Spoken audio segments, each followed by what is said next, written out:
గత నెల క్రిందటి నుంచి ప్రకృతి మీద బాగా ప్రేమ పెరిగిపోయిన మన తెలంగాణ ప్రజలందరికీ నమస్కారం. మరే ఇన్ని రోజుల నుంచి సోషల్ మీడియాలో తప్పుడు పోస్టులు పెట్టిన బీఆర్ఎస్ పార్టీ మరే వారి సభ కోసం చెట్లను ఏ విధంగా నరికేస్తున్నారో చూడండి మిత్రులారా మీరే.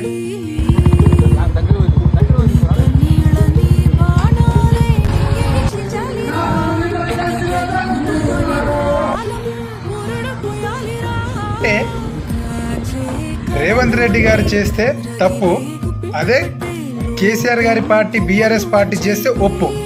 అంటే ఇది ఎక్కడి న్యాయం? అంటే మీ సభ కోసం చెట్లను నరికేయచ్చు, ప్రకృతిని నాశనం చేయొచ్చు. అదే ఒక యూనివర్సిటీ భూమి, అంటే అది ప్రభుత్వ భూమి, ఆ ప్రభుత్వ భూమిని గతంలో ఎవరికైతే ఇచ్చారో వారి నుంచి స్వాధీనం చేసుకుని అక్కడ డెవలప్మెంట్ చేసే విధంగా వారు కృషి చేస్తుంటే మరి వీరు అన్ని తప్పుడు పోస్టులు పెట్టించి ప్రభుత్వం మీద బురద జల్లే ప్రయత్నం చేశారు. మరి కాబట్టి ప్రతి ఒక్కరూ ఆలోచించాల్సిన అవసరం ఉంది. కాబట్టి ఈ బీఆర్ఎస్ పార్టీని నమ్మొద్దని మీ అందరినీ కోరుతూ ఉన్నాను.